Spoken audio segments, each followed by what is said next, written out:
My name is Patrick Laurie, and I'm from Alberta. I never thought I was going to do a franchise because I didn't want to set up another brand that's already been anywhere in Canada. I really did want a fresh start. Everything that was presented from the beginning of 911 restoration, and then looking at how we could expand it, how fast we could expand it, instead of setting up my own restoration company.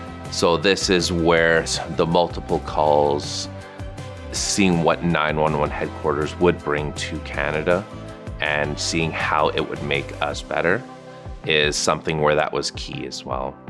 Your profit margins will range, right? So if your guys are very efficient, they get to the job site, they clean it up fast, and then they leave, your profit margins, I'd say at the end of the day, are pretty healthy, 20 to 25 here in Canada.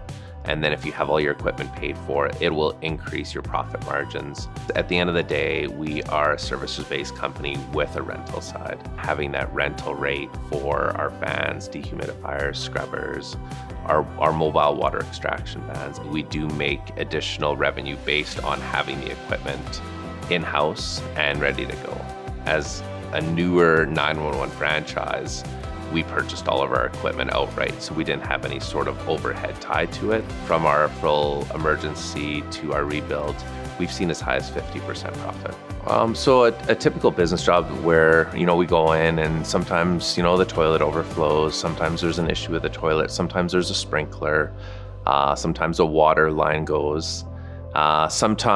Occasionally there is a fire or some sort of fire and smoke. The biggest thing you have to take in consideration is what kind of impact does this restoration services have on that specific business, and get them up and running as fast as possible and do whatever it takes to work with them so that you hit their schedule. My growth plans are to have multiple locations across Canada. If some new franchisees want to come on board and potentially look at some of these areas that I'm setting up, it's fantastic. With the amount of success that we've had in such a short period of time, it's allowed us to help out the Canadian brand, and everything turned out better than I expected. And now we are, right? We've got 7 wrap vehicles, and we're working across Alberta, and we're having a blast doing it.